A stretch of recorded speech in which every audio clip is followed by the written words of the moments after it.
Hermanos, que el Señor les bendiga. Hoy día quiero compartir la palabra de Dios con todos ustedes. Pero antes quiero orar. Quiero orar por lo que está sucediendo en nuestro país, lo que está sucediendo en medio de nosotros. Padre amado, yo te doy gracias porque estamos en tus manos. Te doy gracias porque todas las cosas que suceden no están fuera de tu poder, de tu soberanía, Señor. Y gracias porque dependemos de ti. En el nombre de Jesús. Amén.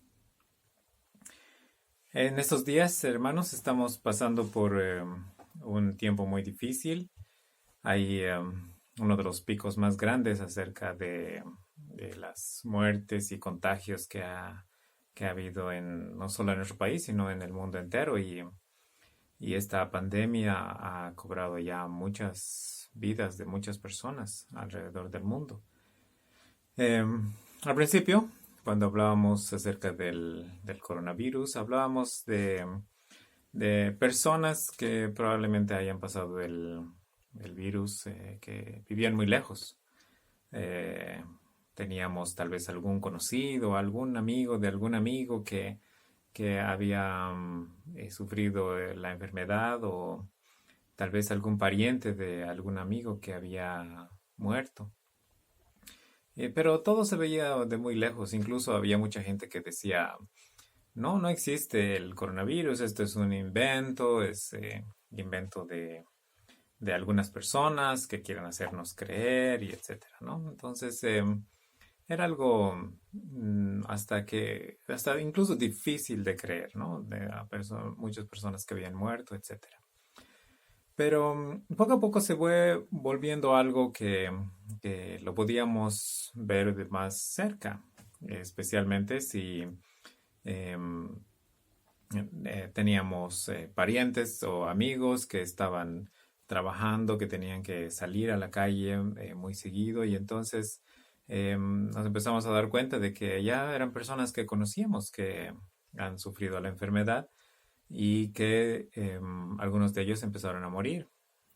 Pasó el tiempo y nos enteramos de que algún pariente ya había muerto, o que algún pariente que ya estaba con la enfermedad. Y así fue pasando el tiempo hasta encontrarnos con personas cercanas a nosotros que están sufriendo por este virus. Y bueno, vemos esta relación escalonada con respecto a las personas que están cerca nuestro. Y tal vez incluso alguno de ustedes ya se haya enfermado con el virus. Si estás viendo esto, tal vez estás pasando por el virus, o ya has pasado el virus. Entonces, ¿qué significa? ¿Qué significa todo lo que está pasando? Algunas personas se preguntan ¿por qué Dios permite estas cosas? ¿Por qué Él hace estas cosas? Y quiero compartir unos cuantos versitos de Salmos especialmente, para que podamos conocer un poco más de lo que el Señor nos dice, nos habla, nos promete. Y, mm, y viendo esta situación en la que probablemente tú y yo vamos a terminar contagiados, probablemente algunas personas no salgan de esto, probablemente yo mismo no podría tal vez salir, no, no sé, pero sí sé algo. Y quiero que veamos primero este verso, el Salmo 23, el verso 4. Dice, aunque ande en valle de sombra de muerte, no temeré mal alguno, porque tú estarás conmigo. Tu vara y tu cayado me infundirán aliento. Qué hermoso verso. Una cosa que debemos notar es que no dice que aunque yo ande en el valle de sombra de muerte, no voy a morir. No dice eso, ¿no? ¿Qué dice? Aunque ande en valle de sombra de muerte, no temeré mal alguno. ¿Qué es lo que eh, podríamos temer? ¿Cuál es el temor más grande en el cual nosotros podemos tener? El temor más grande que nosotros podemos tener. Hace unos años, cuando tuve mi primera hija, uno de los temores más fuertes que yo tenía era que justamente había escuchado estas historias de la muerte de cuna y pensaba que mi hija podría morir siendo bebecita. Entonces me despertaba en la noche y veía si ella todavía estaba respirando y bueno, no pasó nada, ahora tiene 18 años. Le estoy hablando de 18 años atrás. Y, y ahora con esta enfermedad pienso, ¿qué pasa si el virus eh, llega a mi casa? Y, y ahí viene el salmo, ¿no? Aunque ande en valle de sombra de muerte. De hecho, todos nosotros estamos pasando por un valle de sombra de muerte. Y la palabra de nos dice que no debemos temer, no debemos temer. Pero es lo primero que sucede. Tememos lo primero. Lo primero que hacemos es temer. La palabra nos dice, no temeré mal alguno. ¿Por qué? ¿Por qué dice eso la palabra? Porque dice, tú estarás conmigo. Qué hermosa palabra. Tú estarás conmigo. ¿Quién? Dios mismo con nosotros. Dios mismo con nosotros. Entonces, ¿por qué dice esto? ¿Por qué dice, aunque ande en valle de sombra de muerte? Nosotros tenemos una labor, tenemos una razón para existir. ¿Cuál es nuestra razón para existir? Primero es alabar al Señor y bendecir su nombre. Segundo es compartir de su palabra. Entonces, si por compartir su palabra, por alabar al Señor, nos vamos a enfermar, entonces, bienvenido sea. El Señor sabe lo que hace. Si el Señor decide llevarnos ante Él sabe por qué. Si Él decide dejarnos vivir, si Él decide dejarnos hacer otras cosas, es algo que debemos abrazarlo, porque el Señor es el que está proveyendo eso. Y la palabra no habla acerca de que Él nos va a librar de la muerte física. Sí puede librarnos de la muerte física, pero no es una promesa de que Él siempre va a librarnos de la muerte física. De hecho, habla muchas veces acerca de la muerte física. En Lucas tenemos un ejemplo que es un verso de terror, en realidad yo lo llamo así, cuando está compartiendo el Señor Jesús acerca de esta parábola, acerca de los acumuladores. Y en el verso 20 dice, pero Dios le dijo, necio, esta noche vienen a pedirte tu alma, y lo que has provisto, ¿de quién será? ¿Qué es lo que estaba diciendo el Señor Jesús en esta ocasión? Él estaba hablando acerca de los que estaban acumulando cosas y las guardaban y era su tesoro las cosas, ¿no? Entonces el Señor dice, en otras palabras está diciendo, no sabes en qué momento te va a llegar la muerte. No importa cuánto hayas acumulado, cuánto hayas provisionado. Si has provisto muchas cosas, eso no significa nada para el Señor. El Señor puede tomar tu vida cuando Él quiera. Pero esto es un poco,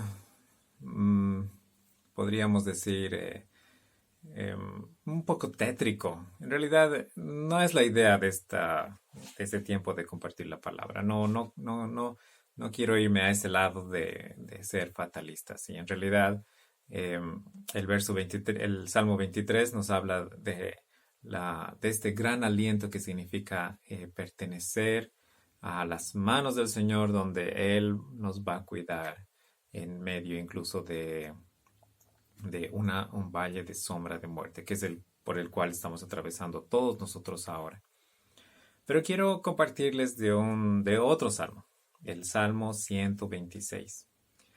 Quería contarles esto porque resulta que he estado pensando justamente en qué compartir este tiempo y le preguntaba al Señor, Señor, ¿de qué quieres que comparta? ¿De qué quieres que comparte? Y una madrugada una noche había tomado café y en la madrugada normalmente me suceden esas cosas, es que no puedo dormir. Entonces, en la madrugada me despierto y le digo, Señor, ¿de qué quieres que comparta? Y me pongo a orar y le digo, Señor, dime, ¿de qué quieres que comparta? ¿Qué quieres que les diga a las personas que van a escuchar este video, que van a estar en este tiempo delante tuyo? Y el Señor me habla de este salmo. Y se los voy a leer en la versión de la Nueva Traducción Viviente. El Salmo 126 dice así. Cuando Dios nos hizo volver de Babilonia a Jerusalén, creíamos estar soñando. De los labios nos brotaban risas y cánticos alegres. Hasta decían las demás naciones, realmente es maravilloso lo que Dios ha hecho por ellos. Lo que Dios hizo por nosotros fue realmente maravilloso y nos llenó de alegría. Dios, devuélvenos el bienestar, como le devuelves al desierto sus arroyos.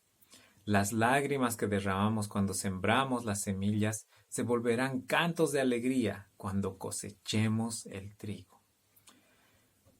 Este salmo ha sido escrito en memoria del tiempo en el cual los israelitas han salido de la cautividad de Babilonia. Y me ponía a pensar en este salmo y meditar y lo que describe el salmo, el verso 2 dice, de los labios nos brotaban risas y cánticos alegres. Y me ponía a pensar, ¿qué es lo que pasaría ahora? Una cosa cercana que hiciera eso. Y uno de estos días vi a algunos niños que se alegraban porque estaban recibiendo unos chocolates y unos dulces. Y uno de los niños saltaba de alegría y yo decía, así debe ser, ¿no? O sea, ese salmo debería estar describiendo esa alegría como de un niño. Y me ponía a pensar, ¿qué podría ahora alegrar a la gente? Y muchas personas hablan acerca de las curas del coronavirus, pero medio como que a nadie le convence realmente 100%, ¿no? Y hablan de vacunas, hablan de medicinas, y hablan de plantas medicinales, y etcétera, etcétera. Pero eh, eh, puede generar una alegría el que alguien venza el coronavirus eh, por alguna de estas cosas. Y es cierto, de hecho, es una gran alegría que haya tanta gente que también se recupere de este virus. Pero no he visto mucha gente cantar de alegría o reírse a carcajadas de alegría. ¿Pero qué podría ser? Me imagino algo como que un día de estos en las noticias salga, eh, alguien ha descubierto realmente cómo parar el virus y esta mañana han dejado de contagiarse las personas. Y las personas que estaban enfermas, todas se están recuperando. ¡Qué alegría! ¡Qué alegría! Pero me imagino como que, bueno, es como unas cadenas que se caen y porque ahora el hecho de estar en medio de este virus, de andar en medio de este valle de sombra de muerte, es como tener que protegerse. Me acuerdo un día estábamos con un hermano regresando del mercado porque tenemos que hacer las compras cada semana y hablábamos acerca de todo este protocolo que hay que cumplir. Primero, desinfectarse las manos cada vez que agarras dinero, cada vez que interactúas con alguien. Siempre usar el tapabocas, los lentes, la gorra, la ropa, etcétera.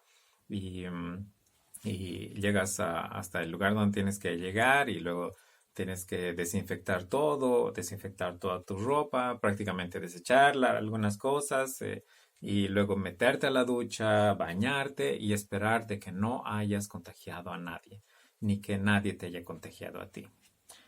Qué cansador, qué es como estar en una cárcel gigante donde no puedes hacer las cosas que querías o quieres hacer. Y que alguien te diga, ahora ya no hay más. A partir de mañana vas a poder salir y hacer todo lo que hacías antes. ¡Qué felicidad! Me imagino que la gente saldría a la calle y empezaría a reír y a cantar y a estar tan feliz. Me imagino así el verso 2. Esta gente cantando, le brotaba la risa, dice. los cánticos alegres. Hasta decían las demás naciones, todos los demás se alegraban con ellos y decían, realmente es maravilloso lo que Dios ha hecho con ellos. Pero este verso no habla de, este salmo no habla, aunque está hablando de algo natural que ha sucedido como esta liberación de la esclavitud, está hablando también de algo espiritual, algo de, para mí es un salmo profético acerca de lo que va a suceder con nosotros, con todos los que creemos en Cristo, los que creemos en que su sangre nos ha redimido, los que creemos que Él ha pagado el precio. Pienso que un día nos vamos a encontrar con Él. Y un día vamos a estar tan felices y tan contentos que vamos a reír a carcajadas por esta felicidad de poder tenerle a Él, de poderle tenerle a Él cerca. De hecho, me causa una alegría solo el leer este verso. Me alegra la vida. Y el verso 3 dice, lo que Dios hizo por nosotros fue realmente maravilloso y nos llenó de alegría. ¿Qué es lo que ha hecho el Señor por nosotros? En primer lugar, nos ha permitido conocerle. Ahora, si tú estás viendo esto y conoces acerca del amor del Señor, Él ha permitido que tú le conozcas. Que Él ha permitido que este evangelio llegue a tu vida. Porque hay muchas personas que no lo tienen. También ha permitido que podamos disfrutar de lo que Él nos ha dado. Una cosa un poco irónica que he leído por ahí decía, gente con mucho dinero no puede comprar lo que es gratis. Y se referían a estas personas que han enfermado y que no pueden respirar. El aire es gratis. Ahorita podemos respirar y ese aire entra a nuestros pulmones y oxigena nuestra sangre. Y el Señor nos los da gratis. El Señor nos da la alegría de poder conocer de Él por medio de la palabra y es algo que en muchos lugares no se puede.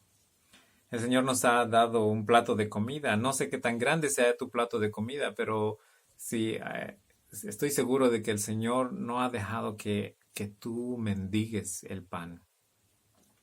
Yo creo que el Señor te ha dado. Y pienso que Él nos ha dado tantas cosas, tantas bendiciones. Tal vez no tengas algo que tú creías que deberías tener. Estoy hablando tal vez de una casa o de un auto, no sé, cualquier cosa. En realidad esas cosas no son importantes, no son importantes. Incluso me atrevo a decir, si tienes una enfermedad, no es tan importante como el hecho de que el Señor te haya dado lo que Él mismo ha diseñado para ti, que es su salvación.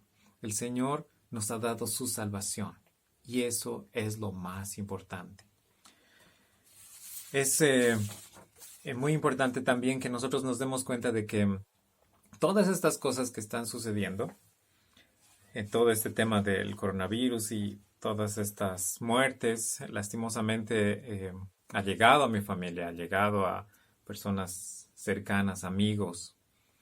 Con mucha tristeza he estado viendo mensajes de personas dando los pésames a personas que yo conocía y ya no están, ya han dormido.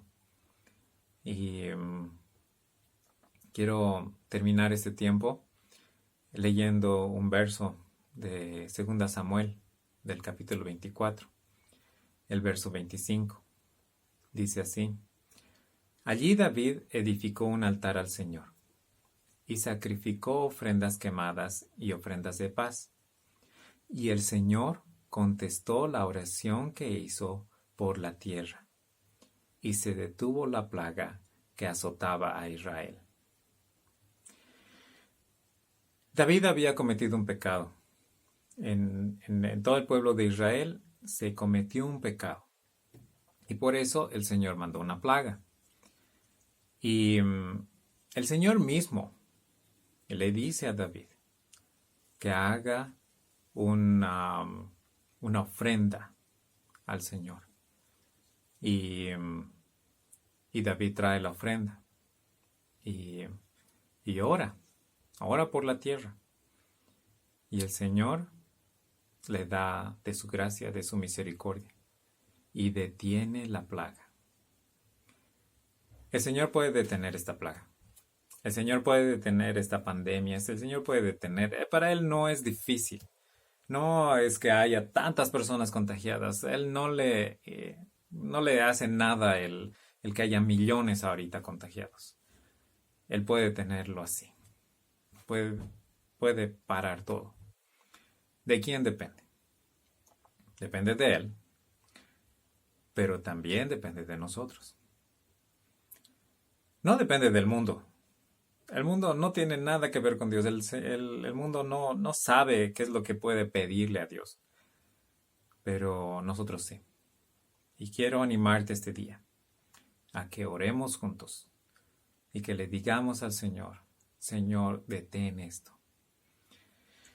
No sabemos cómo son los planes del Señor exactamente, pero sí te puedo decir que Él no quiere muerte, porque Él es vida. Y Él nos ha dado la vida eterna. Si Él no para esto, al final todos vamos a morir o todos vamos a pasar por un tiempo muy difícil o todos vamos a pasar por personas cercanas que se nos van a morir. O sea, solo tenemos esas opciones. Entonces, antes de que pase más, quiero animarte a que podamos pedirle al Señor. Y ofrendemos de nuestro tiempo, ofrendemos de nuestra oración, nuestra alabanza, que nos alegremos por lo que el Señor ha hecho, lo que el Señor va a seguir haciendo y lo que el Señor nos ha dado para la eternidad. De hecho, no es malo morir. Lo malo es morir sin Cristo. Y tenemos que aprovechar el tiempo todavía que tenemos para poder compartir esto con otras personas. Hermanos, que el Señor les bendiga y los amo con el amor del Señor. Gracias.